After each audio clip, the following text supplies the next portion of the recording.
Alors, je pense qu'on est déjà en onde. On va commencer. 9 heures déjà sonné. Et je veux remercier tout le monde qui est là. Mais André-Marie, est-ce que vous m'entendez?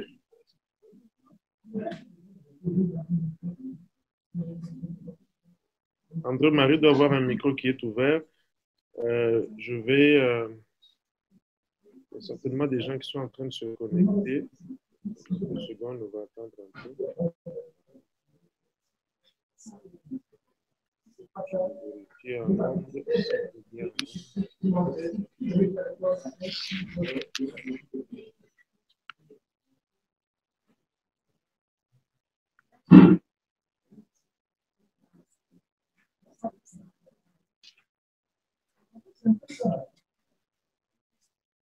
Bon, parfait. Alors, on va faire avec Monsieur Moïse qui est déjà avec nous. Les autres vont le faire. Évidemment, ça arrive toujours que les gens arrivent en retard au fur et à mesure qu'on avance. Mais bon, ils vont arriver quand on sera en train de se déconnecter.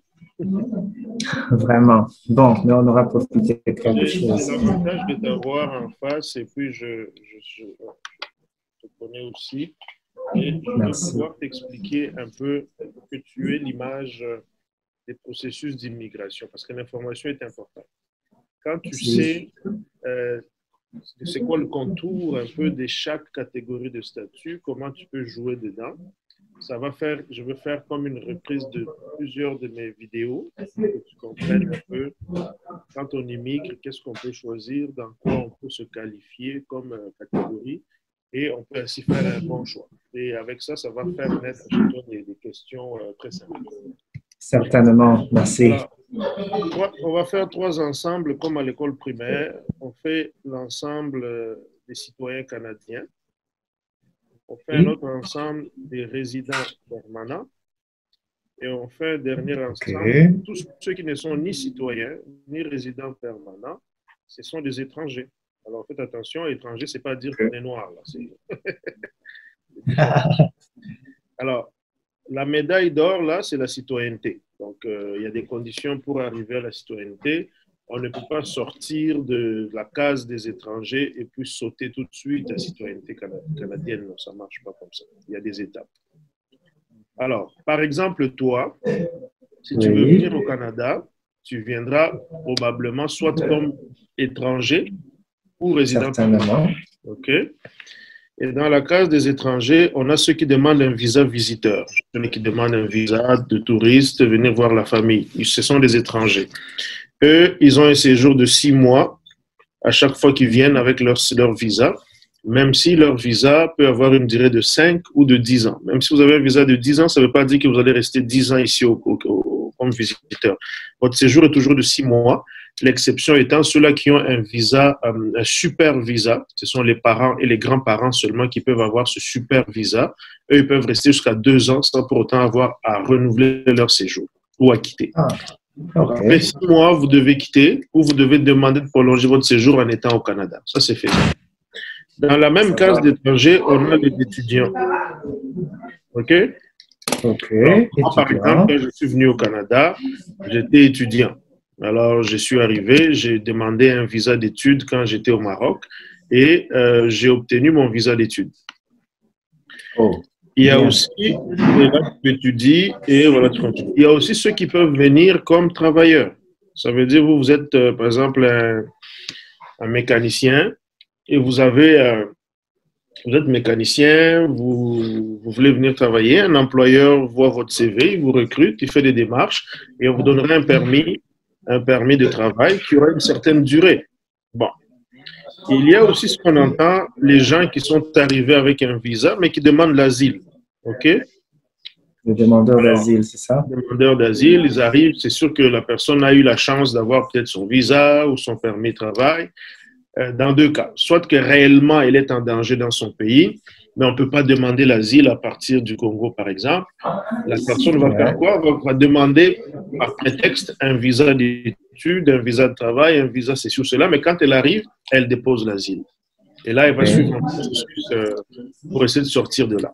Alors, tous ces gens ici ont quelque chose en commun. Les gens qui sont des étrangers, ils ont l'expiration de leur statut qui est quelque chose en commun. À un moment donné, il faut que tu quittes, ou ton visa va expirer, ou ton permis d'études va finir, quoi que ce soit. Alors, ces gens doivent trouver un moyen, s'ils veulent rester, soit de prolonger encore le même statut, de garder les mêmes avantages, soit de passer à un statut qui est permanent, la résidence permanente. OK. Alors, un étudiant, par exemple, là je parle du Québec parce qu'il y a beaucoup de règles, un étudiant, il faut qu'il obtienne son diplôme actuellement et qu'il travaille un peu pour être qualifié à sortir de la case étranger et faire une demande de résidence permanente. OK. Un visiteur, lui, de son statut, ne peut pas sortir directement visiteur pour arriver résident permanent. Je te donnerai l'exception après. Mais le visiteur peut transiter par un permis d'études, une demande d'asile ou un permis de travail pour remonter à la résidence permanente. Bien entendu, fort bien. Et un travailleur, lui, avec son expérience de travail ou une qualification actuelle, peut sortir de son statut de travailleur pour transiter vers la résidence permanente. Alors, OK. dans chaque statut étudiant, il y a toujours des critères. Est-ce que vous êtes capable de payer vos frais de scolarité? Est-ce que vous êtes capable de, comment dirais-je, de qualifier, admettons une demande d'admission, est-ce que vous venez, vous avez fait littéraire par exemple, vous voulez aller faire les mathématiques, les mathématiques poussées, ils vont vous dire, ben, vous n'aurez pas d'admission, il faut avoir une admission, il faut avoir les capacités financières, il faut avoir un garant. Tout ça, là, ça rentre dans la ligne de compte. Le travail, évidemment, c'est les compétences, le diplôme, le CV. On regarde justement si vous pouvez qualifier avec ça. Et les demandeurs d'asile, on regarde jusqu'à quel point vous avez peur de rentrer dans votre pays, que le danger que vous craignez existe toujours et qu'il n'y a pas de possibilité de refuge interne dans votre pays. Alors, dans chaque cas, il y a des critères pour se qualifier, se maintenir dedans. Maintenant, ce qui est intéressant, un visiteur, je viens de le dire, il faut qu'il transite par un autre statut pour arriver à la résidence permanente. Mais ça peut arriver qu'un visiteur comme vous, qui n'êtes même pas au Canada, pouvez faire la demande de résidence permanente immédiate. Et ça, c'est intéressant parce que comment est-ce qu'on devient résident permanent au Canada? On devient résident permanent au Canada de deux façons. Soit qu'on fait l'expérience québécoise, et je vous dis tout de suite que je parle du Canada, mais je me limite au Québec. Dans les autres provinces, il y a d'autres programmes. Le Canada est très grand. Moi, je me concentre beaucoup sur le Québec, mais dans les autres provinces, il y a l'entrée express et d'autres programmes provinciaux, comme le programme pilote de l'Atlantique et des Maritimes. Il y a beaucoup de programmes, mais je veux quand même que les gens comprennent ce qui est facile. Le programme de l'expérience québécoise, c'est seulement pour les étudiants et les travailleurs qui sont déjà au Québec. Donc, on s'entend que vous ne rentrez pas dans cette catégorie puisque vous n'êtes pas ici. Et il y a un autre chemin, c'est celui des travailleurs qualifiés. Alors, un visiteur qui est au Canada peut faire cette démarche-là. Vous, en tant que personne à l'étranger, vous pouvez faire cette démarche-là. On a une grille de sélection que je vais vous envoyer en même temps qu'on se parle. Peut-être que vous allez l'ouvrir de votre côté. Il y a une grille de sélection des travailleurs qualifiés où on regarde les points. C'est mathématique. On ne réfléchit pas beaucoup. Si vous avez les points, ben vous allez passer en sélection. Alors, par exemple, ici, je vais voir si je peux s'il faut converser. Attends, tout le monde, ou bien j'ai choisi Dell Attitude. Je t'envoie le lien. Ça, c'est un lien. Si tu cliques dessus, tu vas aller sur une page, tu vas aller voir une grille. Et là, tu vois, ce sont les critères de sélection. Tout le monde qui est à l'étranger va suivre cette grille-là. OK? Alors, si vous avez les points requis, en étant par exemple un infirmier à Moussienen, je donne un exemple, on va voir c'est quoi votre niveau d'études. Le niveau d'études, ça veut dire que j'ai fini un diplôme à l'ISTEM ou à l'ITEM, je sais pas, ITEM à Moussienen est parfait. Donc, ITEM, c'est un diplôme je pense que c'est un diplôme secondaire professionnel parce que eux, ceux qui vont à l'ITEM ne font même pas le diplôme d'État. Ils vont s'arrêter en 4e secondaire et ils vont aller tout de suite faire la formation médicale. Ils vont avoir un diplôme de secondaire. Ceux qui font l'ISTEM, ils doivent avoir un diplôme d'État pour aller à l'université. C'est comme un institut supérieur. Alors, les deux il y a une terminologie qu'il faut comprendre. Ceux qui sont à l'ITEM vont avoir un secondaire professionnel parce qu'ils n'ont pas de diplôme d'État. Ceux qui vont aller à l'ISTEM vont avoir un niveau d'études post-secondaire universitaire. Et chaque critère donne des points. Alors, vous voyez, le diplôme, le domaine, l'expérience de travail, l'âge. Si vous avez une femme, on va évaluer ces points. Et si vous avez une offre d'emploi, ça va fonctionner. Et très important, il faut bien calculer ça. Très important, il faut bien calculer les points, parce que si vous avez les points, vous allez passer en sélection. Donc, vous êtes chez vous, là-bas, vous regardez, ben, écoutez, moi j'ai quel diplôme? J'ai une licence en droit, ou j'ai une maîtrise en droit, ça donne des points. Le domaine, ça donne ceci. Autre chose, ça donne cela. Vous additionnez, ou avec moi, on peut regarder, on calcule les points, puis on se dit, mais regarde, mais je qualifie pour la procédure. Et si tu qualifies, mais la procédure, en fait, tu dois passer par 4 étapes. Je dis 4, mais c'est 3. Il faut faire une déclaration d'intérêt dans un site qui s'appelle Arima. Alors, le site, je vais vous écrire l'orthographe. Vous pouvez aller faire un tour là-dessus. Arima, c'est le site où on fait la déclaration d'intérêt. Je vous l'explique en termes très banals. Tous les poissons du monde qui veulent venir ici, dans le bassin canadien, québécois, ils doivent faire la déclaration là-bas. Là, tu rentres tes informations. Je suis Moïse à tel endroit. Je veux venir au Canada. Comme travailleur qualifié, j'ai mes diplômes. Tout le monde est là. 100 000, 200 000. Un petit moment, si vous permettez. Sans vouloir vous interrompre. Enfin, Arima, ça me paraît être juste un nom. J'aurais bien aimé qu'il y ait l'extension, quoi, c'est-à-dire www.arima.quelque chose. Je vais vous donner Arima Québec. Vous allez aller sur le site, ça va vous donner un lien. Et là, vous allez voir tout de suite sur la page, vous allez voir un endroit où c'est marqué « Accéder à Arima ». Ah, très bien. Accéder à Arima, il faut aller créer un compte et tout le reste. C'est pas compliqué. Ceux qui sont habitués avec les outils informatiques, c'est rien du tout. Alors, dans Arima, tu fais ta déclaration. Et c'est le ministre, un jour ou l'autre, qui va décider quand est-ce qu'il va aller pêcher les poissons. OK? OK. Comme il a pêché des gens en septembre, il a pêché d'autres au mois de décembre, il a pêché encore en janvier. Et je vais vous dire une chose. Pour sortir du bassin, okay? 2 choses. Oui. Soit que vous êtes physiquement ici au Canada, OK. ou bien vous avez préalablement une offre d'emploi d'un employeur qui est validé au ministère du Québec. Nous, on s'en occupe parce que vous, trouver un employeur de là à ici, c'est compliqué. Tout à fait, la Si distance. vous n'avez pas ces 2 éléments-là, même si vous êtes le cousin du pape, vous êtes recommandé par Fachi Béton, vous n'allez jamais sortir de là. Vraiment. OK? Et si vous sortez, et je vous le dis pourquoi, parce que c'est un logiciel qui passe pour sélectionner les gens. Tous mes clients, quand ils sortent de là, parce que je leur trouve une offre d'emploi qui est validée, quand ils viendront dans 2 ans, parce que la procédure dure 2 ans, c'est long, mais c'est une procédure, quand tu as les points, elle est certaine.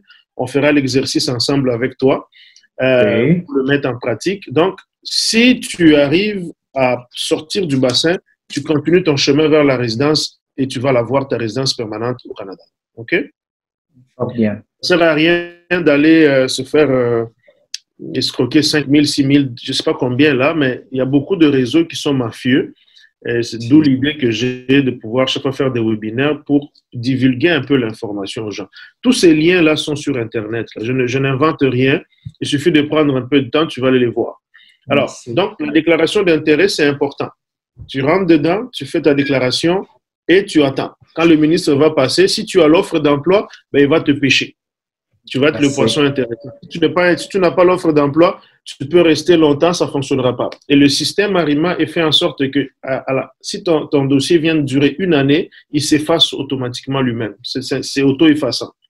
Alors, c'est ça. Si tu n'es pas sélectionné dans 1 année, ça s'efface. Bon. Quand tu vas être sélectionné, tu vas passer dans notre site qui s'appelle Mon Projet Québec. Mon Projet Québec, tu ne peux pas créer un compte toi-même parce qu'eux, ils vont te donner des accès une fois qu'on te sélectionne. mais je veux quand même t'envoyer le lien pour que tu vois à quoi ça ressemble. Tu ne peux pas créer un identifiant. L'identifiant est toujours créé par l'Immigration Québec parce qu'il va aspirer toutes tes informations de Arima pour les mettre dans mon projet Québec. OK? Voilà. Et toi, tu vas créer juste un mot de passe. Mais vas-y voir quand même. Et une fois que tu vas rentrer dans mon projet Québec, ben, on te sortira la grille que je t'ai envoyée tantôt. Et là, l'agent d'immigration va dire, bon, lui, il a été invité de venir ici. Il a quel âge? C'est quoi son diplôme? Il va mettre des points sur la grille. Quand il arrive pour le célibataire, c'est 50 points. Célibataire avec enfant, c'est 50 points. Ou pour les mariés, il faut attendre, mariés en couple, il faut atteindre 59. Et si tu as 50 et plus, c'est bon, tu passes. Il te délivre ce qu'on appelle un certificat de sélection. Ça veut dire que le Québec te sélectionne officiellement. Et si le Québec était un pays, à ce moment-là, tu prendrais ton avion, tu viendrais. Mais malheureusement, le Québec n'est pas un pays. Il faut attendre que le gouvernement fédéral puisse te donner un visa de résident permanent. Et ce visa de résident permanent, tu vas l'avoir seulement plus tard. Voilà. C'est comme ça qu'on continue le voyage. Si tu n'es pas capable de... Ça veut dire, là je parle pour les visiteurs, là. Ils sont visiteurs et ils essayent de venir au Canada, pas par le visa, mais par une résidence permanente. Il y a aussi beaucoup de gens ici au Québec qui ne peuvent même pas faire l'expérience québécoise parce que leur poste n'est pas bien classé. Alors, pour comprendre un peu qu'est-ce que c'est l'expérience québécoise, ok? Il y a deux formes d'expérience québécoise. Je vais vous envoyer le PEC étudiant. Ça, c'est le programme de l'expérience québécoise pour les personnes diplômées. Alors, ça, ce sont des liens que je partage pour que vous puissiez savoir un peu... attendez, je veux converser avec tout le monde. Hein? Est-ce que ça va pour tout le monde ou bien ça va juste chez toi? Bon, je vais mettre pour tout le monde. Chez moi, ça va. OK. Alors, le PEC, expérience québécoise, parce qu'on est en expérience québécoise étudiant. Alors, je vais envoyer le lien.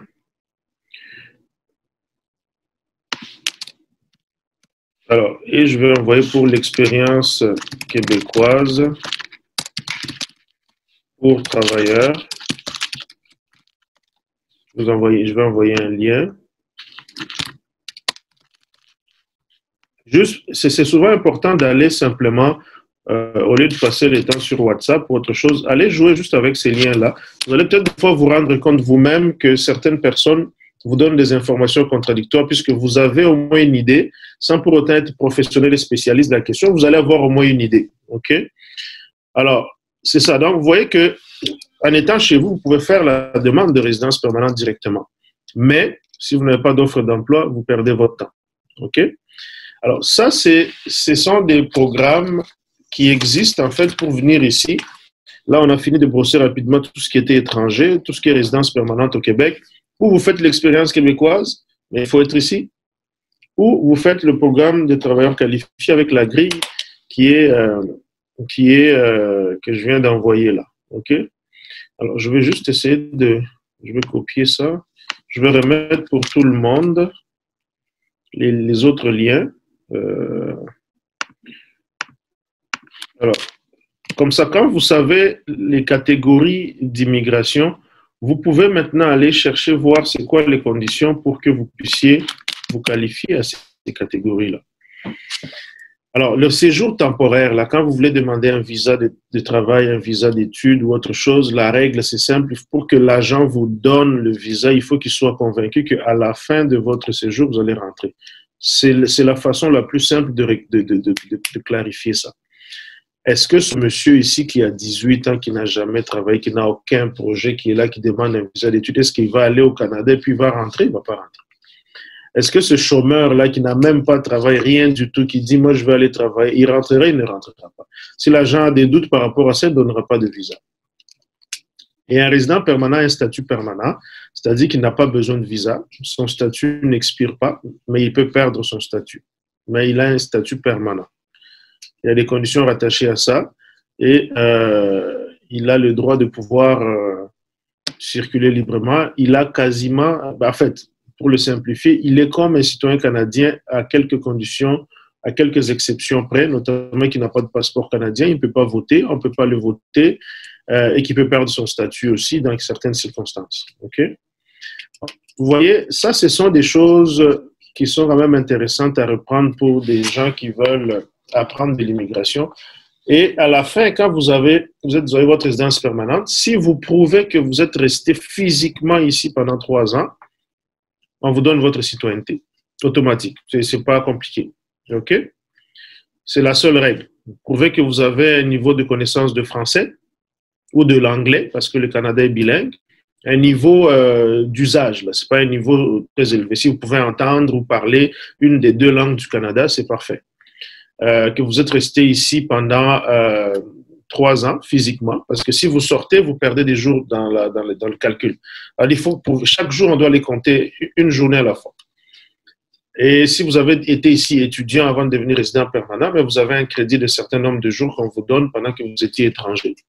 Mais normalement, c'est 3 ans résident permanent. Mais si vous avez été d'abord étranger, puis résident permanent, mais vous allez faire 2 ans résident permanent et aller chercher peut-être un maximum de crédit de 1 an.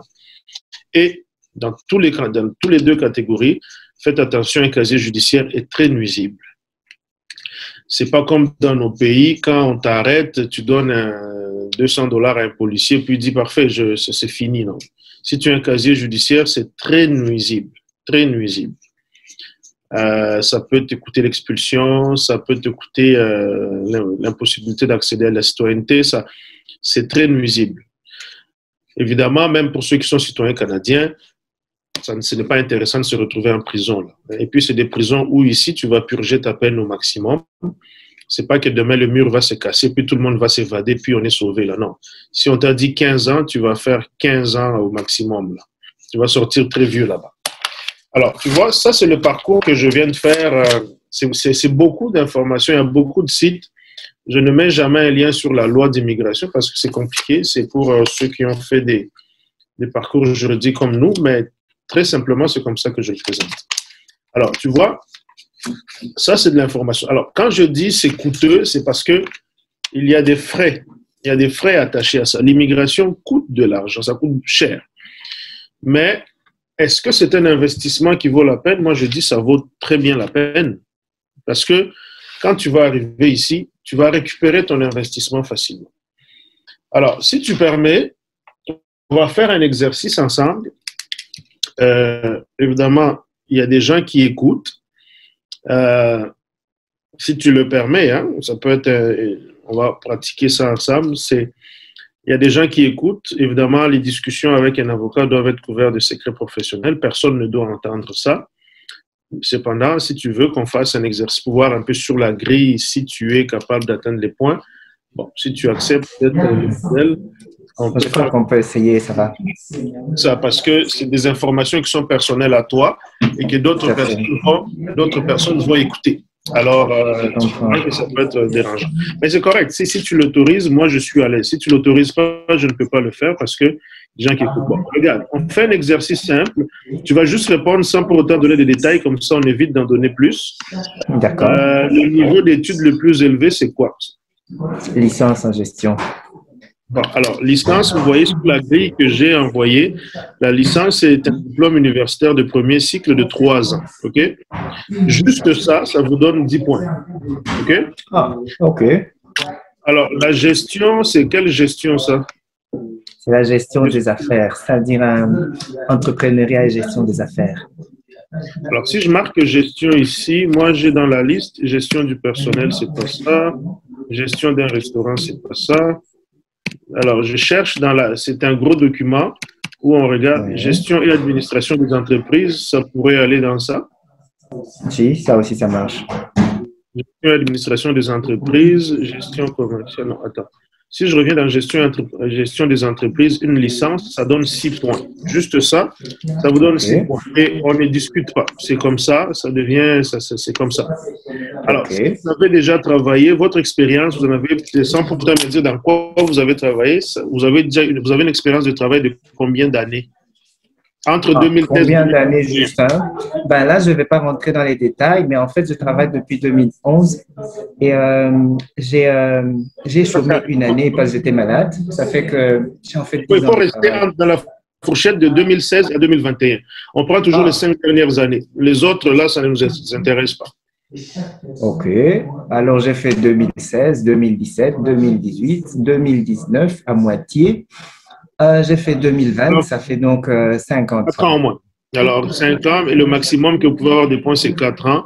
Et est-ce que c'est à temps plein et c'est rémunéré? C'est à temps plein et c'est rémunéré. Bon, alors là, on peut aller chercher 8 points, juste pour ça. Si vous avez moins de 35 ans, J'ai moins de 35 ans. alors ça vous donne 16 points. Parce qu'on a besoin des jeunes. Quand vous êtes plus vieux, on n'a pas besoin de plus. Mais ils arrivent quand même. Vous avez dit combien? Vous avez 16 dit combien points. pour l'âge? 16 points. 16. Alors, Bien, et là, merci. il y a un test de français qu'on fait, mais si vous avez les points sans test, vous pouvez venir sans faire le test de français. Vous n'avez pas de femme. En fait, j'ai une femme. Bon. On va d'abord voir ça. Je vais mettre oui, mais je vais aller chercher si on vous met une offre d'emploi à 14 points. Avez-vous des enfants? J'ai eu des enfants, mais ils sont décédés. J'ai juste 2 enfants à ma charge. OK. Et ils ne sont pas des enfants biologiques. Non. OK.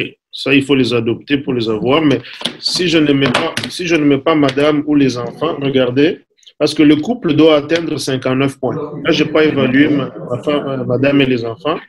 Vous avez 10 pour votre diplôme, 6 pour votre domaine, 8 pour l'expérience, 16 pour l'âge, 14 pour l'offre d'emploi, plus 1. Vous voyez, vous avez déjà 55 points. Donc, si vous veniez seul, vous avez 50 points. Alors, si vous rajoutez madame, il vous manque 4 points. Et vous savez comment vous pouvez avoir les 4 points. Il faut faire le test de français. Vous faites la compréhension orale et l'expression orale. Ça s'est fait à Goma, je pense, au collège Mwanga. Et là, vous pouvez aller chercher 10 points. Vous voyez que ça fait, quand on ajoute 10 points, vous aurez 65 points. Le couple a besoin de 59 points. Vous êtes déjà à 65. Sans que je calcule l'âge de ta femme, ce sont rien du tout là. Alors, si vous le faites avec madame, vous êtes déjà parti dans le lot.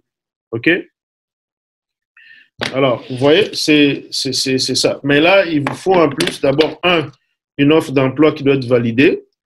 Quand l'offre d'emploi est validée pour sortir de Harima, quand vous allez arriver dans mon projet Québec, l'agent va faire le même exercice. Quand il va trouver que vous avez plus de 59 points en couple, il vous donne vos papiers, vous demandez la résidence permanente. Alors, les frais gouvernementaux se calculent de la sorte. Il y a deux, comme c'est fédéral, il faut mettre 2 lignes. Il y a le Québec et le fédéral. OK? Le Québec, le demandeur principal paye 822. OK?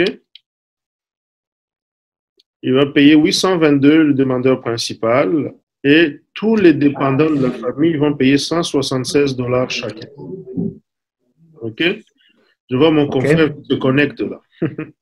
Alors, si vous avez 2 enfants, vous allez payer donc pour vous 822, madame 176, et chaque enfant va payer chacun 176. Vous additionnez jusqu'à tout le nombre.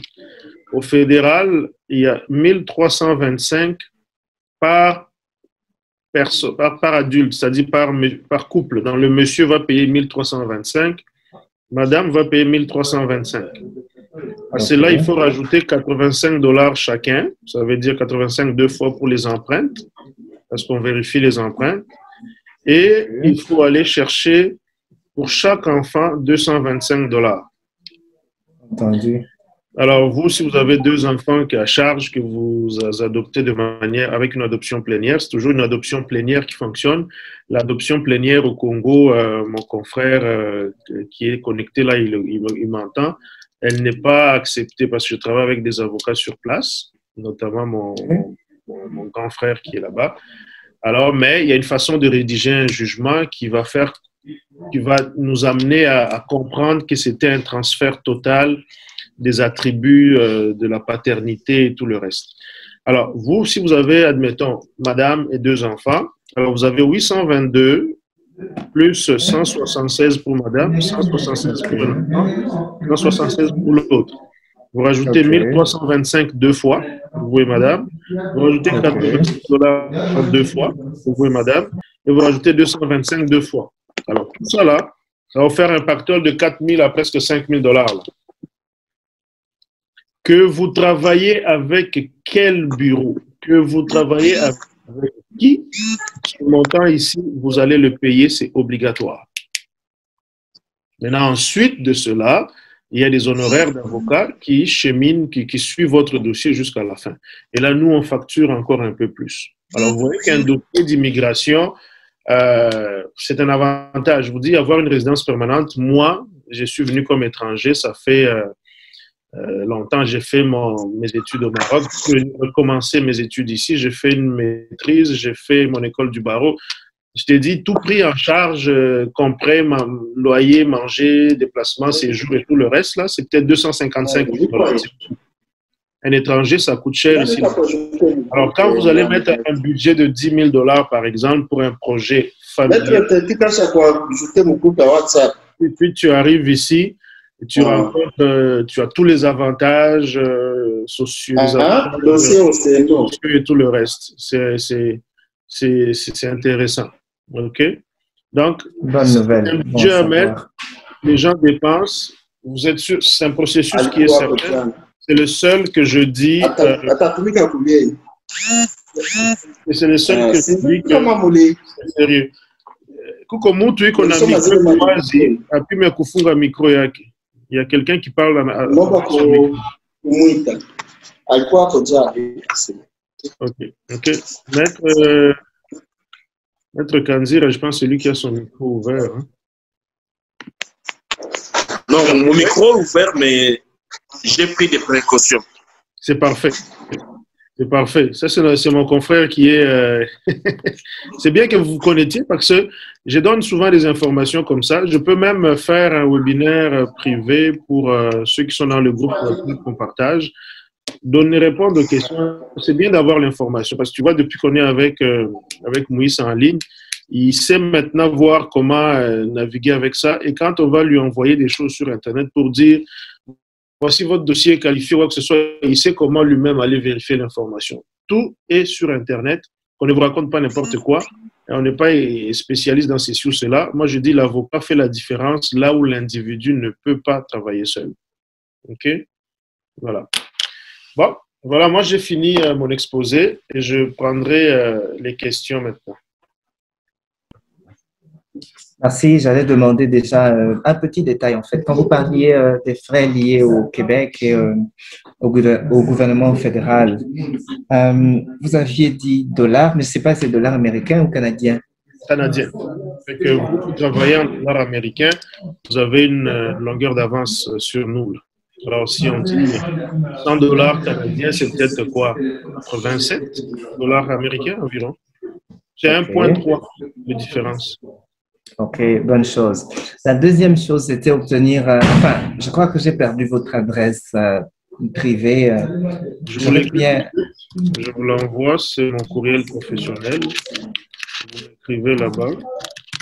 Mon ancienne adresse, je l'ai toujours aussi, mais j'utilise beaucoup celui-ci. Je l'ai sur tous mes appareils. Quand j'ai un courriel, je vois et je m'organise pour répondre dans les... On va dire 2 à 3 jours parce que Maître Kanzira sait comment un avocat est très, très occupé. Là. On n'a pas le temps. Je regarde, j'ai vu la pile de ses dossiers en arrière. Là, je comprends qu'il a le même problème que moi. Mon bureau, c'est la même chose. Vraiment, je comprends. Ce sont des projets, comme je dis, des projets. J'ai des gens qui sont à Goma, qui sont à Boutem. Quand vous allez voir, les gens vont partir. C'est sûr qu'on a la culture de dire est-ce que ça va fonctionner ces histoires? Voyons voir si quelqu'un est déjà parti. Mais il y en a beaucoup. Hein. Vous voyez, là, on est en ligne avec Monsieur Ateba qui est en Côte d'Ivoire présentement. Il est avec nous au Québec. C'est un expert qui se spécialise dans le domaine étudiant. Hein. Il fait du recrutement étudiant, il fait les papiers et tout le reste pour les gens de partout. Hein. Mais c'est mon collaborateur en Côte d'Ivoire. On travaille sur certains dossiers quand il est touristique et quand j'ai des dossiers pour lui, ben, évidemment, on travaille ensemble. Alors, lui, il est là aussi et on travaille on envoie l'information. Alors, si on n'avait pas l'information, moi j'étais à Kinshasa, je donne un exemple, j'ai vu une loterie, c'était en 2017. J'ai vu une loterie où on écrit $600 pour participer et si tu gagnes, tu vas aller au Canada. Donc, ce monsieur, ce n'est même pas l'ambassadeur, on ne sait pas qui, puis lui, il va tirer ton nom, tout de suite, tu vas aller au Canada. Alors, tu vois qu'il y a beaucoup de gens dans la société qui se disent, ça va marcher. Ce monsieur-là, c'est sûr qu'il connaît les chemins pour aller en Europe. Mais on ne va pas comme ça. Tu n'as jamais été à l'ambassade. Tu n'es jamais allé prendre ne fût-ce qu'un papier pour dire « je me renseigne à l'ambassade ».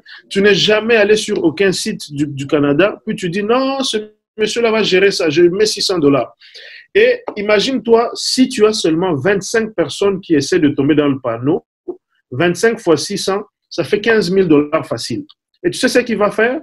Il va tout simplement prendre un de ses amis qui est déjà citoyen canadien, il va le montrer à la télé pour dire voilà notre gagnant, et il va l'accompagner à l'aéroport et le monsieur va partir. Alors que c'était quelqu'un qui avait son visa ou tout le reste, vous comprenez? Il faut faire attention avec ça. Moi, je me suis fait escroquer par des gens qui étaient au Bénin. Parce que moi, je cherchais par tous les moyens. Tous mes collègues, ils savent que je voulais aller étudier loin et puis poursuivre des études à l'étranger. Bon, Dieu merci, on a tenté, puis on a fait une escale au Maroc, puis ça a continué. Mais il faut avoir l'information. OK? Voilà. Bien, merci. Vous voyez, par exemple, qui est là, dans ce contexte-là, il est d'abord, il a probablement moins de 35 ans parce que c'est un jeune frère, j'imagine, je le sais, parce que c'est un jeune frère. Il a un diplôme de licence probablement en droit. Alors, tout ça, ce sont des critères qui vont lui donner la possibilité de travailler. Les gens vont m'écrire pour dire, mais maître, on a reçu des messages pour dire, ouais, le Canada recrute des travailleurs, venez travailler, on cherche des gens. Ça, c'est de la publicité. C'est comme les politiciens. Ils vont te parler un bon discours, mais à la fin, quand tu dis, fais-moi l'application, c'est compliqué. La difficulté, c'est quoi? J'aurais aimé que Georges soit connecté. C'est que pour recruter un travailleur étranger, il y a un principe. On ne peut pas donner la nourriture aux enfants du voisin quand les enfants de la maison n'ont pas encore mangé. Tout à fait. Pour recruter un Canadien ou un résident permanent, parce que les deux dans catégories qui sont reconnues dans la Constitution ici, on ne dépense aucun dollar. C'est comme toi, un Congolais, quand tu veux travailler, tu commences à travailler immédiatement. Tu es Congolais, tu es Ivoirien, tu es tout. Ouais. Mais un étranger comme toi, pour que je te recrute, il faut que je fasse un long processus qui peut aller jusqu'à 10 mois. Ouais. Et il faut que je dépense et que je paye même ton billet d'avion pour t'amener. Alors, il y a des frais que je dois payer, par exemple un billet d'avion, et je dois dépenser peut-être aux alentours de 5 à 7 000 dollars pour faire tout ça. Alors que si je prends un Canadien ou un résident permanent, je dépense 0 $. Et tu penses que c'est facile pour les entreprises de mettre de l'argent là-dessus? Ils vont mettre de l'argent pour des postes qui se disent c'est indispensable. Je n'ai pas de choix.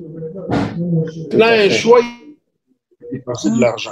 Alors, c'est pour ça qu'on va avoir de la publicité pour dire on recrute des gens. Oui, si les domaines comme aller étrangler des poulets, nettoyer les hôtels, les Canadiens ne veulent pas faire ça. Alors, un employeur va certainement dire, écoute, je n'ai pas de choix, là. Qu'est-ce que je fais? Ou mon entreprise, je la ferme, ou je vais recruter. Alors, on va voir, par exemple, dans les restaurants, ceux-là qui vont faire nettoyer les assiettes, les caissiers, les serveurs. C'est des domaines qui sont pas spécialisés, très peu spécialisés, où les gens n'ont pas de choix de faire ce processus-là. Ou quand c'est très spécialisé, on cherche quelqu'un qui est, par exemple, dans un domaine très pointu, dans la technologie, en médecine ou quoi que ce soit. Ils vont être obligés de dépenser de l'argent, vous comprenez? Parce qu'ils n'en ont pas ici. C'est souvent rare parce que dans les pays, que ce soit en médecine ou en technologie, en informatique ou en autre chose, ils ont des ressources ici.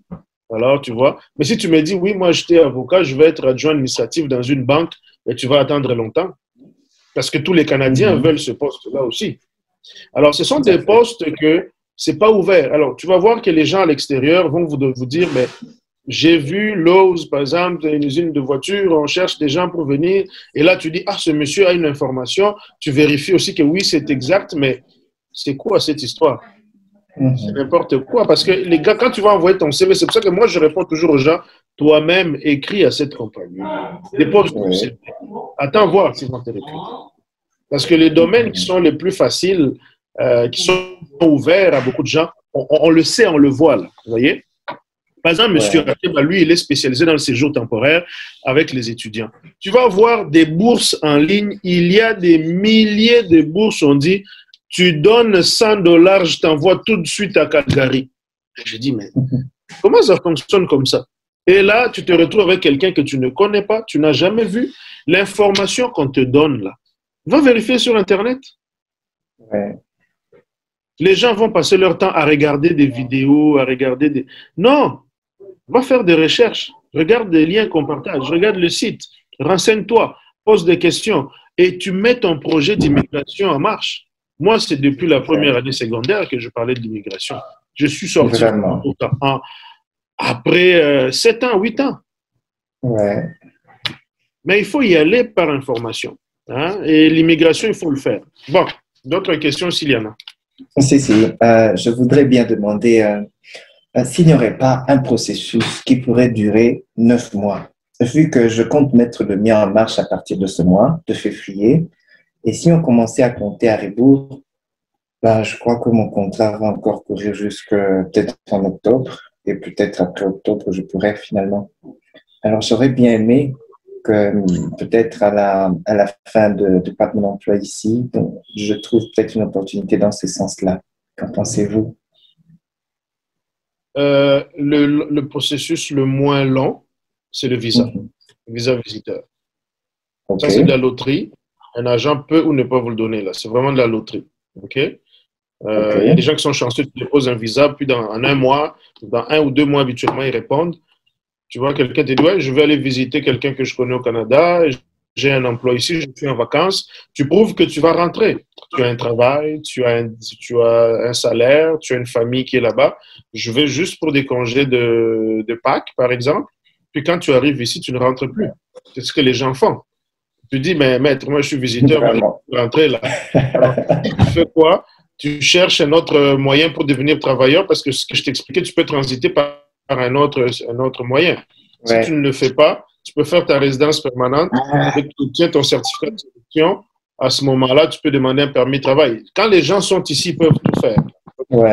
Le visa, c'est le permis de travail, ça va te prendre un processus d'environ 10 mois. Fait qu'il faut que ça soit commencé aujourd'hui pour espérer d'avoir une réponse. J'ai eu à faire des dossiers de 4 Camerounais, les derniers que je me rappelle, ce sont des soudeurs. Et j'ai eu des chauffeurs de camions qui sont venus du Bénin, Togo, Côte d'Ivoire, Cameroun et Algérie et Maroc. Donc, ces gens-là sont arrivés. C'est des processus qui commencent toujours par une étude d'impact sur le marché du travail et un CAQ parce qu'on veut voir réellement si le fait de ramener des étrangers ici occuper des postes ne fait pas perdre un avantage aux résidents permanents ou aux citoyens canadiens par rapport à ces mêmes emplois. Comme je dis, le voisin ne peut pas manger alors que mes enfants n'ont pas mangé, c'est impossible. Alors, c'est ce qu'on appelle une étude d'impact. C'est quoi le coût comparé au recrutement, au travail qui est ici, excusez-moi, et la possibilité pour les Canadiens d'avoir un impact négatif sur les possibilités d'embauche. Alors, c'est essentiellement ça. Ça, c'est un processus qui dure moins longtemps. Mais comme je dis, un visa, quand on fait une demande de visa, il faut bien monter le dossier en tant que professionnel, mais ce n'est pas garanti. Là. On peut vous refuser votre visa. Exemple simple, M. Ateba ne va pas me contredire, j'espère, c'est le spécialiste. Si tu es étudiant, tu veux venir comme étudiant, tu as ton admission à l'école, tu as ton certificat d'acceptation au Québec, tu as tout. Quand ton dossier arrive à Dakar, on peut toujours te refuser le visa. Je vais prendre la question donc, c'est ça, visa moins long, le travail après, puis on tombe dans la résidence, tu vas prendre 2 ans facilement, mais tu as toujours les garanties, les coûts et tout le reste. Tu te dis, j'investis dans ça. Je vais prendre la question de M. Kanzira. Frère, je vous écoute.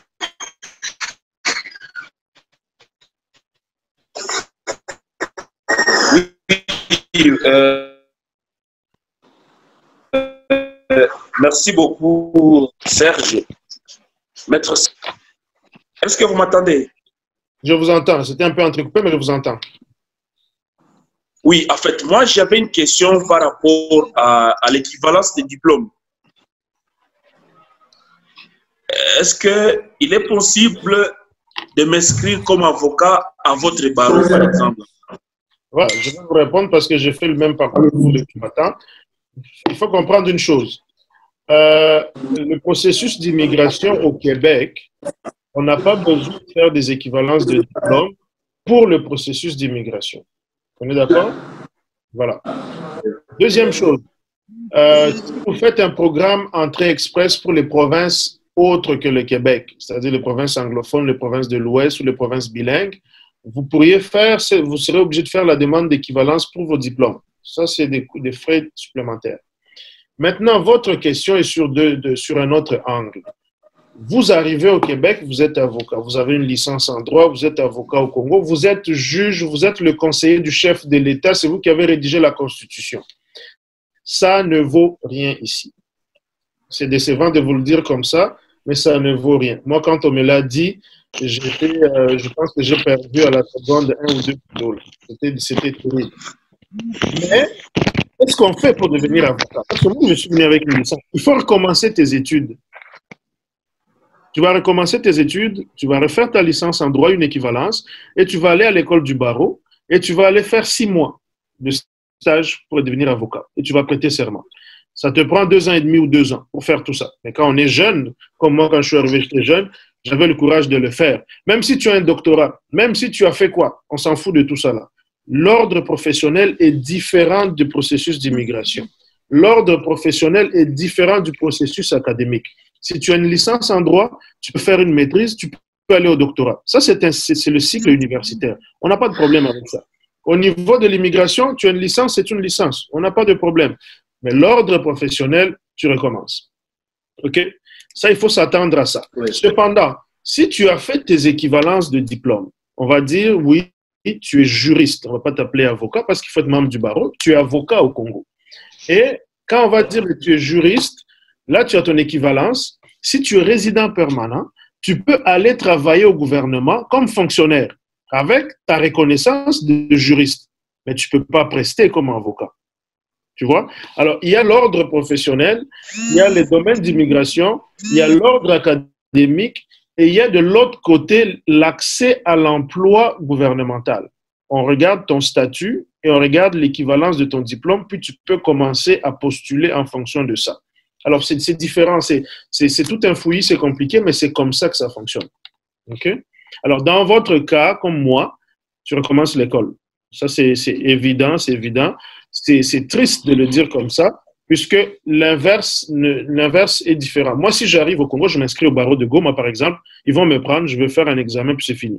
Mais pour vous, là, l'inverse, malheureusement, que tu sois docteur en droit de l'UNIKIN, on ne reconnaît rien de tout ça. Là. Que tu as étudié au Fouette-Boigny, recteur de l'université, ça ne sert à rien. Je vous donne un exemple un peu cambolesque. Mon père était enseignant à l'université, c'était un médecin qui a fait des études, hautes études en médecine. Il venait donner des conférences ou des cours à des universités et il a des collègues. Il est présentement ici, il rencontre même des fois ses collègues, mais collègues canadiens ou américains. Mais quand il leur dit, mais moi je veux travailler, je suis médecin, on dit non, il faut que tu reviennes à l'université. La même université où moi je donne des conférences aux étudiants, vous voulez que j'aille étudier là pour devenir médecin ici? Tu vois que c'est l'inverse. Lui, quand il les reçoit là-bas, il les met à l'hôpital. Vous voyez? C'est le comble du paradoxe, hein? C'est ça le paradoxe. Mais c'était ça pour répondre à la question. Non, en fait.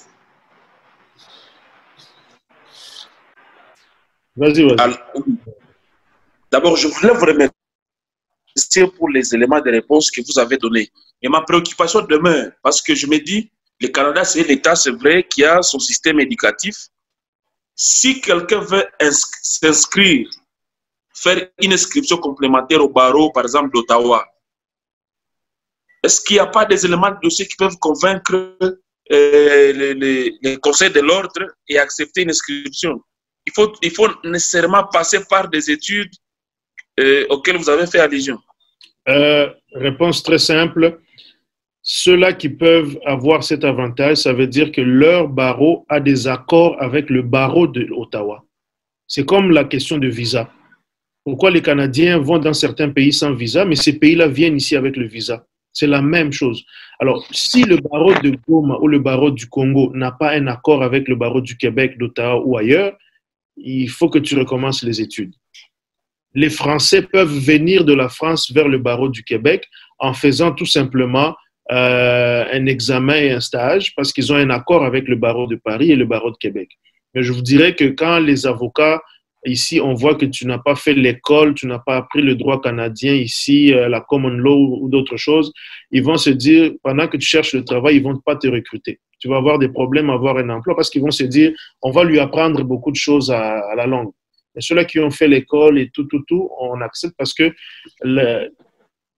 on a un autre système juridique ici. On a un autre système juridique anglo-saxon, mais lui, il est mélangé germano-britannique avec un peu anglo-saxon, tout ça là. C'est pour ça. Donc, tu peux, s'il y a un accord, mais nous sommes dans des États où même fabriquer un passeport, c'est tout un problème. Alors, imaginez-vous, qui va penser signer un accord avec le barreau de Calgary ou Colombie-Britannique ou des choses comme ça? On n'a pas ça. On a un manque de leadership, c'est regrettable, et on n'a pas de vision pour l'avenir, notamment pour nos concitoyens. Les gens vont arriver responsables d'une structure de justice ou au magistrat de la République, mais tu vois que son travail, en 5-10 ans, il n'a rien fait. Il n'a rien fait. Il n'a rien fait. C'est ça le problème. Bien, merci beaucoup. Mais vous êtes le bienvenu. Très jeune comme ça, on n'a pas de problème. On se donne 2-3 ans parce que l'immigration, vous, si vous arrivez, vous n'aurez pas la même vitesse d'intégration que moi. Moi, ça fait 11 ans. Ateba qui est là avec moi, docteur Ateba qui est là, il est plus ancien que moi. Donc, je ne peux pas avoir le même degré d'intégration que lui. Il connaît des choses que peut-être que je connais, mais il est dans le système peut-être depuis longtemps, tu vois. Alors, vous, quand vous allez arriver, vous allez tâtonner aussi là, mais ça prend 3 à 5 ans pour avoir les pieds sur terre, mais vous avez un système et des structures qui vous aident beaucoup. Bon, moi, j'ai en fait une autre préoccupation, si vous permettez, parce que je ne voudrais pas trop parler. Si vous permettez, j'avais une autre préoccupation. Oui, je vais être généreux parce que c'est la première fois que tu te connectes. Merci beaucoup. Bon, en fait, est-ce que la vie elle est vraiment meilleure là-bas? Est-ce que nous devons vraiment, est-ce que vous encouragez l'immigration? Parce que si on doit y aller, il faut qu'on se rassure que beaucoup de choses vont s'améliorer dans notre vie. Je vais vous dire une chose, il faut immigrer avec des objectifs, mon ami. Si tu immigres pour venir prendre des photos sur des immeubles et mettre ça sur Facebook, tu vas avoir ça. Il y a beaucoup d'immeubles ici. Mais moi, je ne mange pas ces immeubles-là. Si tu veux aller montrer aux gens que tu es en train de... Tu sais déjà faire du ski sur la neige, les gens vont t'apprécier. Moi, j'ai mis une photo, j'étais à l'hôtel de glace. Les gens ont vu ça, mais ça m'ajoute quoi dans ma vie? Sérieusement, là, ça m'ajoute quoi, moi, dans ma vie, de voir un hôtel fait en glace? Il faut immigrer avec des objectifs. Et si tu migres avec des objectifs, tu fais ton intégration comme il faut, tu vas réussir. Tu vas avoir des avantages et un niveau de vue très élevé par rapport à là où nous sommes. OK? Merci. Il faut immigrer avec des objectifs. Parce que, vous voyez, regardez un simple système socialiste ici. On est en pandémie, tout le monde perd son travail. On vous distribue $2000 chaque population pour vous aider au moins à être à un certain niveau. Toi, tu es avocat, mais pas à côté de toi, il y a des gens qui sont dans le noir au complet. Qui va les aider? Qui aide ces gens-là? Il n'y a pas de classe moyenne. Bon, vous étudiez au Congo. Combien de gens étudient, sont licenciés, ils ont des diplômes qui, au final, ils obtiennent un emploi? Combien? Et on continue à former des gens. On forme quelle qualité? Vous avez étudié dans de bonnes écoles. On forme quelle qualité? Tu vas voir, on voit des atrocités dans nos pays, là. Ici, tu vas voir ça où? Alors, le système est un peu difficile. L'accès n'est pas facile, mais ce n'est pas impossible. Moi, quand on me disait, mais toi, tu veux être avocat, les gens me disaient, mais toi, tu as vu qui à Québec ici a refait l'école dans la communauté congolaise. J'ai dit, mais pourquoi je ne peux pas être avocat? Il y a 26 000, mais aujourd'hui, on est peut-être 30 000 avocats dans la province. Pourquoi pas moi, je ne peux pas l'être? Tu comprends? Et tu mets tes objectifs. Je veux le faire, je veux me former dans ce domaine, je veux me spécialiser. Même si on ne veut pas de moi, ben, c'est ça. Moi, j'ai eu mon stage difficilement, très difficilement. J'ai fait 780 applications de CV. Personne ne m'a jamais appelé. Personne. Ça, c'est une difficulté. Mais il faut que tu réfléchisses avec des objectifs. Comme vous ne voulez pas, on fait comme on fait au Congo. Je vais créer mes affaires, puis j'ai fait mes affaires. Et là, je suis là. Et tous ces gens me côtoient, me voient, me disent, ah oui, il est devenu avocat, comment il a fait? Mais c'est ça, immigrer avec les objectifs. Il ne faut pas venir contempler les gens. Les gens arrivent, ils vont se perdre dans des futilités. Il arrive, on a légalisé la drogue, lui commence à fumer ça matin, midi, soir, parce qu'il était un rasta dans son pays. Ça ne sert à rien. Ils vont te ramasser demain, tu vas commettre un acte criminel, te mettre dans l'avion et te retourner parce que c'est comme ça. Mais rêvez pas trop. Mais moi, je dis au seuil du normal, au seuil de la normalité, vous allez pouvoir vous sentir un peu mieux. Mais il faut immigrer avec des objectifs. Si tu immigres et que tu viens ici pour travailler comme entretien ménager dans des hôtels, tu vas avoir mal au dos et tu vas arrêter de travailler dans les 2-3 ans. Tu comprends? Si tu viens laver les assiettes, tu peux pas faire 10 ans comme ça, là. Tu vas avoir un revenu qui n'est pas élevé. Je donne un exemple. Un médecin, aujourd'hui, un médecin spécialiste, il est payé entre 400 et 400 $ de l'heure et plus. Tu t'imagines quelqu'un qui peut faire 400 $ et plus par heure, un médecin. Pourquoi toi, tu ne peux pas venir devenir médecin? Pourquoi tu vas aller laver les assiettes pour qu'on te paye 16 $ ou 15 $? Tu vois la différence d'échelle? Il y a quelqu'un qui gagne 500 $ de l'heure, officiellement. Ce n'est pas qu'il vole, il n'y a personne qui se fâche. C'est connu comme ça, parce qu'il a une formation qualifiante et spécialisée. OK? Mais toi, tu gagnes 10, 12, 14. Tu vois l'écart. Alors, si tu ne viens pas avec des objectifs, ben, tu vas toujours être à ce niveau-là. Mais même quand tu gagnes 16 ou 17 de l'heure, à la fin du mois, tu vas avoir peut-être 2500, 3000 ou 1700, 1800. C'est peut-être mieux que ce que tu gagnais au Congo en tant que, je ne sais pas, enseignant 200 $ ou 100 $ par mois. Tu vas évoluer un peu, mais dans la société ici, tu ne vas pas te retrouver, tu comprends? Alors, le 100 $ que tu vois, ça peut être 1000 ici. Alors, il faut commencer à viser en disant, mais pourquoi moi, je vais gagner 10 $? Le monsieur qui est là, il gagne combien? 500 parce qu'il a fait quoi? Parce qu'il a fait l'informatique? Moi, je vais aller dedans. Tu fais ta formation, tu as ton diplôme, tu cherches un emploi, tu rentres au gouvernement. On te paye. C'est ça, immigrer avec des objectifs. Merci beaucoup. Bon. Merci beaucoup, Serge. On est ensemble. C'est souvent ça, on partage d'expériences. Les gens rêvent de l'Europe, on vous vend une image, on vous montre des photos du château Frontenac, on vous montre la tour Eiffel, l'autre est parti en vacances, peut-être même qu'il n'a même pas de quoi manger. Là, il met sa photo sur Facebook, tout le monde commence à dire je vais aller à Paris. Mais quand tu arrives à Paris, tu te rends compte que c'est saturé, les choses sont compliquées. Les Français ne veulent plus d'immigrants, tu te sens mal à l'aise comme noir, tu comprends? Il y a des réalités. Mais moi, je donne des conseils aussi dans ce sens-là pour que l'immigration c'est pas juste des papiers, c'est pas parce que les gens me payent, je fais des papiers, puis les gens arrivent, je m'en fous. Après, non. Vous êtes des jeunes frères à moi, s'il y a des réalités à vous dire, je vais vous le dire. Il faut se battre, il faut construire quelque chose. Si tu construis bien, tu t'organises, ça va marcher. Ça vaut la peine. Moi, je dis aux gens, immigrer, ça vaut la peine. Moi, c'est ce que j'ai comme conclusion. Merci beaucoup. Mon cher ami Clédou, quand je ne t'ai pas vu, je me suis dit, mais mon ami de Dubaï ne sera pas là.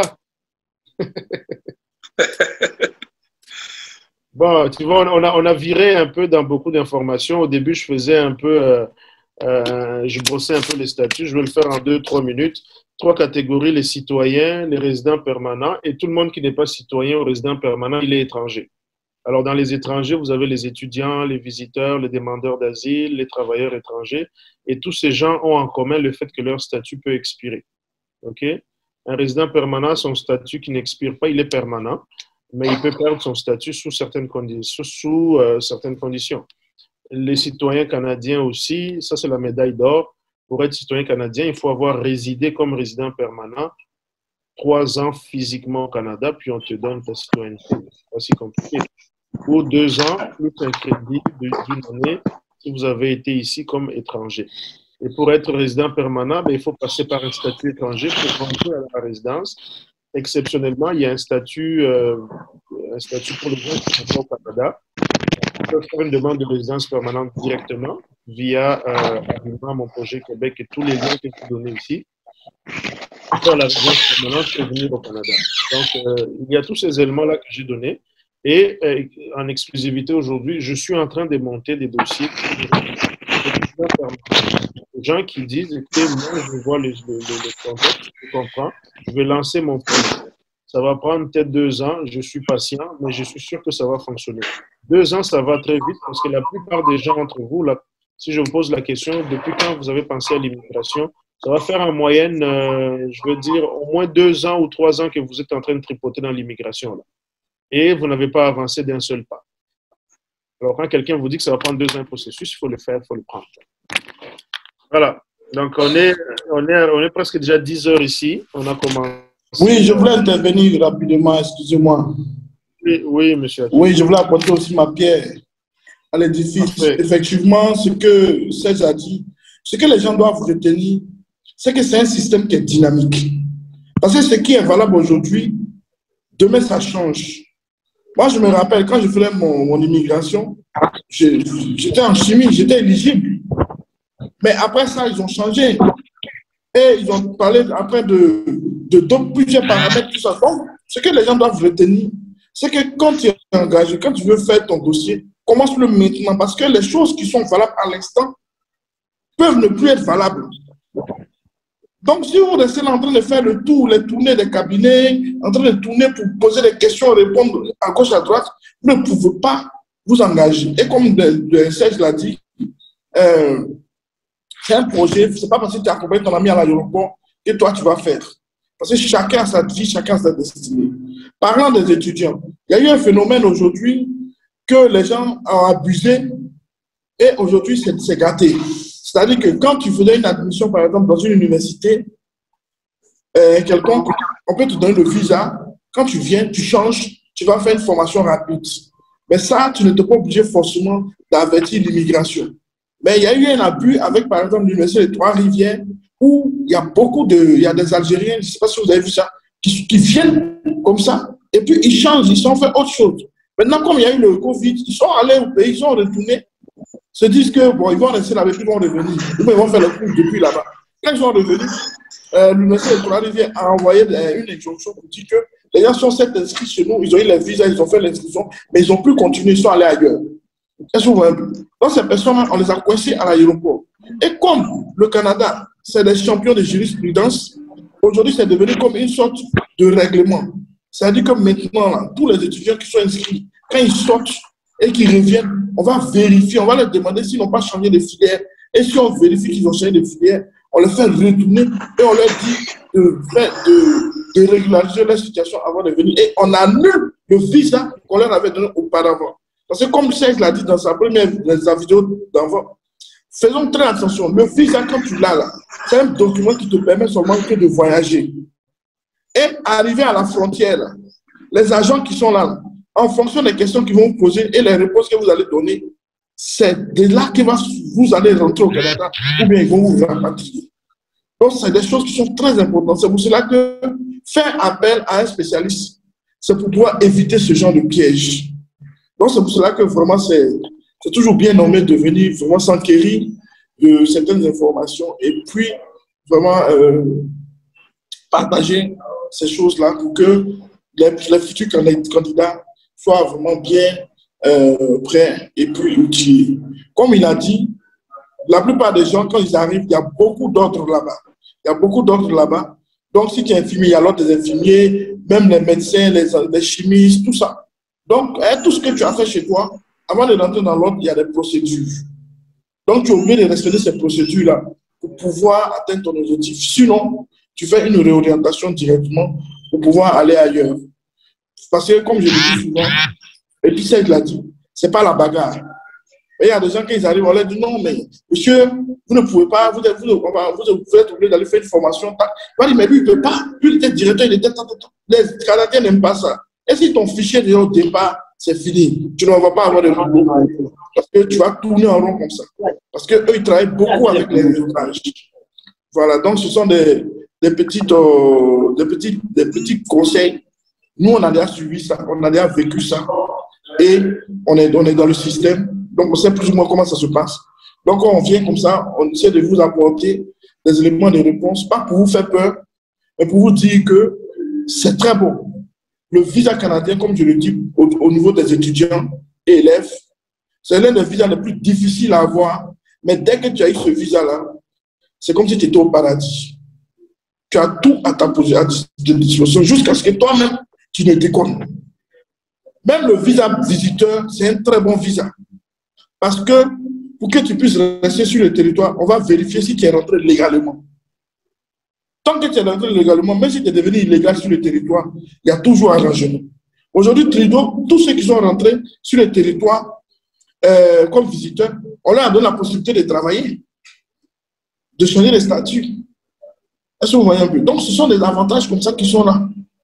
Et le temps d'exécution des dossiers, ce n'est pas lié à l'avocat, ni à un consultant, quoi que ce soit. C'est lié non seulement au client lui-même, et c'est lié aussi aux agents. Les agents peuvent mettre du temps comme ne pas mettre du temps. Donc, tout ça sont les paramètres. Des fois, quand on demande, mais ça met combien de temps? Des fois, là, on ne sait pas quel temps on va vous dire. Donc, on vous donne une valeur moyenne. Voilà. Donc, c'est ça que je voulais donner comme contribution. Et je remercie encore Serge pour cette tribune-là qui nous édifie, nous tous aussi. Et on est ensemble, comme il aime si bien le dire. Merci bien. Il faut faire attention avec les délais d'immigration. Les gens sont tellement pressés que c'est comme s'ils sont dans un trou, ils veulent sortir vite, rapidement. Il faut être patient avec l'immigration. Tous mes clients, je leur dis, attendez. On ne veut pas en train de mourir là, parce que des fois, tu dois parler à la personne, dis, mais comment, mais t'appelles après 6-7 mois. Alors, il faut faire attention avec ça. Il faut être patient avec l'immigration. Vraiment patient et beaucoup patient. OK? Bon. Je vais prendre 2 dernières questions ou 3 maximum, puisqu'on est, il y a André-Marie, M. Clédou qui sont là, s'ils n'ont pas de questions. Je vais prendre les 2 dernières questions et on va clôturer comme ça.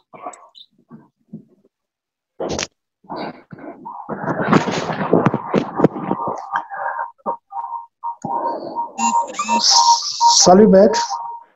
Et salut à tous les panélistes. Ouais. Vraiment, c'est un plaisir bien partagé et d'écouter tout ce que vous avez parlé depuis le début. Je suis venu un peu en retard, mais j'ai couru tellement pour assister à...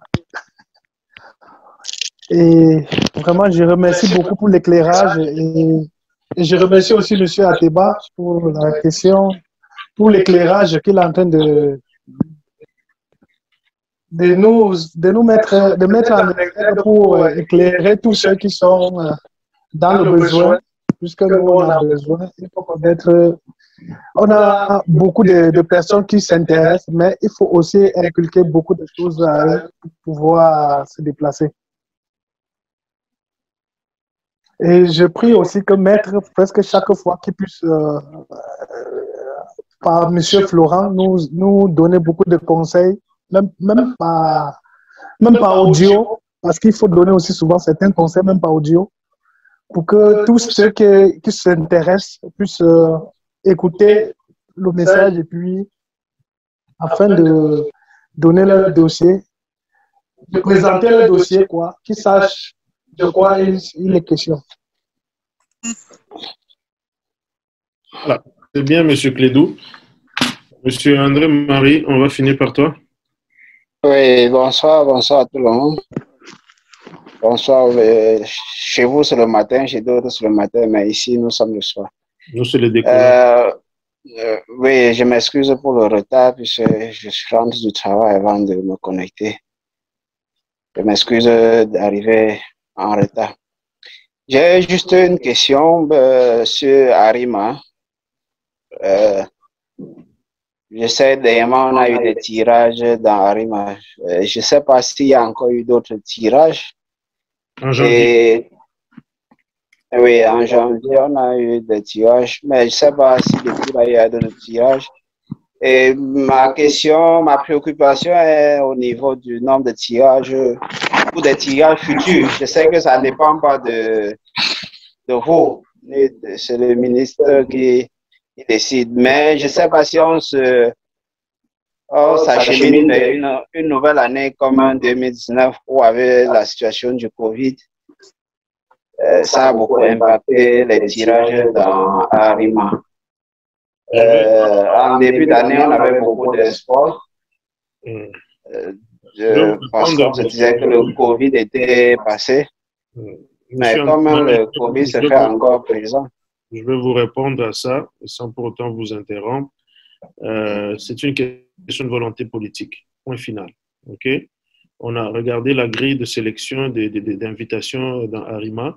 Si je pars de 2019, vous allez voir qu'il y a au moins un tirage, il y a en moyenne 2 tirages par mois. OK? Je vais vous envoyer le lien ici, là. Vous allez peut-être y jeter un coup d'œil. Je vais écrire à tous, tout le monde. Je vais envoyer le lien. Vous allez voir les tirages. C'est une question de volonté politique. Quand on a eu le ministre Barrette l'année passée, c'était entre janvier et juin 2020, il a pris 30 personnes. Vous comprenez? Il a pris 30 personnes. Madame Giroux, quand elle arrive en septembre, elle prend 365 personnes. En décembre, elle prend 233. Et en janvier, elle prend 95 personnes. Elle va en prendre peut-être au mois de mars ou en février aussi. Vous comprenez? Et le seuil a augmenté. C'est une question de volonté politique. Mais le système, si vous regardez avant que M. Barrette arrive, là, entre janvier et juin 2020, en 2019, en décembre, on a pris 2 fois. En octobre, on a pris 2 fois. En septembre, on a pris 1 fois. Non, 2 fois. Et au mois d'août, on a pris encore. Au mois de juillet, on a pris 2 fois. Le rythme est celui-là, normalement.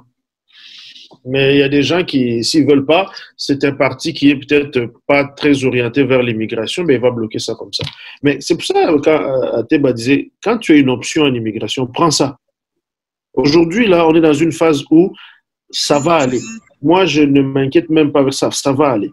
Quand on va avoir des gens qui se disent, ben, nous, on a fermé les frontières, bon, on aura des problèmes. En tant que professionnel, ben, on va vous orienter vers autre chose qui va être intéressant pour vous. Vous voyez? Ouais. C'est ça. C'est une question de volonté politique simplement. OK. Bon. Merci à vous. Je vais alors commencer à vaquer à mes activités. Attendez-moi 2 secondes. Je vais juste regarder le prochain rendez-vous. Je vais vous le dire. Merci. Merci beaucoup, vraiment. Regardez, parce que c'est toujours 1 fois par mois. Alors, si on est au mois de mars... Ne prends pas le 19 mars. Hein? Ah non, je ne peux pas faire ça. Je ne peux pas faire ça. Je vais avoir des problèmes avec le patron. Vraiment. Mais tu sais que le 19 mars, c'est un vendredi. Ça va être, le prochain rendez-vous, c'est le 30 mars. 30 mars, hein? À 9h. C'est mardi, exactement. C'est mardi. Ouais. Et là, il est 10h18. Vous, chez vous, il doit être 18h là. Non, 17h18 à Butembo. Voilà, 17h18. Fait qu'on a une différence de 7 heures. Alors, même chose à Goma, en fait. C'est parfait. Donc, 16h, 17h. Là, on est 17h. Donc, on commence toujours à 16h et on finit à 17h. Merci beaucoup. Merci à tous. C'était un plaisir. On continue à demander aux gens de venir, de poser leurs questions. Je vais voir si je fais un webinaire juste pour les membres du forum là. Puis, il faut avoir l'information. Ça aide beaucoup. Et les gens doivent arrêter d'impressionner les autres comme si eux, ils sont dans un milieu, ils sont rendus au ciel. Là. On n'est pas au ciel. Les gens disent la vérité. Nous, on a eu beaucoup de mauvaises influences comme ça. Là. Oui, les gens vont venir ici, ils vont te prendre des photos avec des meilleures voitures, mais c'est une dette à la banque, monsieur. Il a une dette à la banque. Il va payer par Et s'il ne paye pas, on récupère la voiture. Puis tu viens te rendre compte que quand tu arrives en Europe, finalement, ta voiture là est où? Je ne vois pas ça. Mais ça, c'est ce qu'il faut dire aux gens. Ou bien le monsieur te prend des photos sur des maisons des gens. Quand tu arrives chez lui, il est dans une petite bicoque là. Ça arrive, il y a des gens qui sont dans des petites maisons. C'est vrai. Mais il faut arrêter de dire ça aux gens. Et c'est ça qu'il y a des diasporas étrangères parce que nous, par exemple, notre diaspora, elle est beaucoup plus... on a une grande diaspora partout. Mais quand on regarde la majorité des diasporas, la diaspora congolaise, je dirais la vérité, là, tu ne peux pas la comparer à la diaspora camerounaise ou d'autres pays. Hein? On raconte plus, on est plus dans les fantaisies que d'aller chercher des gros cerveaux. Puisque le Rwandais qui est à côté, tu vas voir, ça produit des professionnels intellectuels de renom. Mais nous, on est on fait juste des aventures. Il faut venir et là, il y a des possibilités, il faut les saisir. Merci encore à tous. Donc,